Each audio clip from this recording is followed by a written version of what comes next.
You mentioned traveling with Patti. What you have had a remarkable marriage with Patti. You've known her all of your life. Your parents knew each other. You've had a remarkable marriage. What are your reflections on that? That you've been so lucky in that regard. Well, I met the love of my life, I guess, when she was a child. I just didn't know that. We first started dating when I was in graduate school and she was in high school. We had an initial date, and she was not ready for that.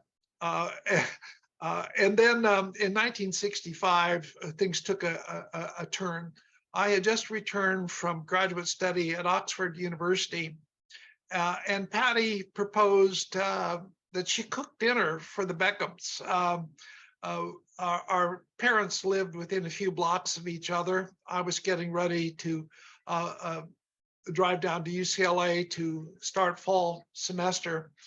So I went to Patti and Wanda's, her mother's, for dinner with my mom and dad. And it was a really nice event. Patti was a good cook, and she caught my attention.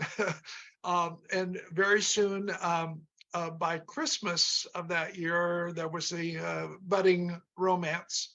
And then a very long year of engagement where she was in school at the University of Oregon, and I was in school in Los Angeles.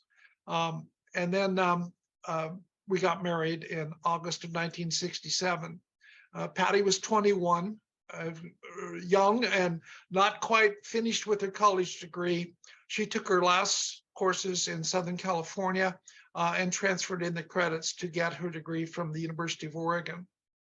The result was that in 1968, we both landed full employment teaching contracts in Long Beach, California.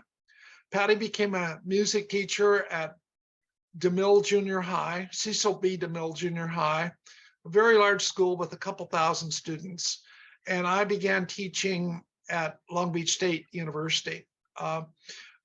Because I was the junior member of a history department with 40 members, I drew the bad times to teach. I taught at 4:30, 5:30, or 6 p.m., which was just fine for me because it gave me all day to do my class preps and to write on my dissertation. And then I would show up on campus to do the teaching. The challenge was in teaching in a state university is that I had 50 students in every class.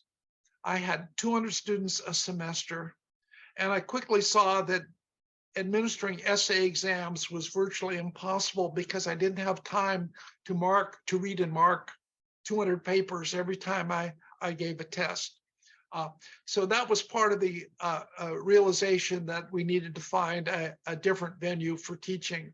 And we did that by writing letters to several private colleges in the Pacific Northwest, and then making the move to Linfield College, where I was offered a position.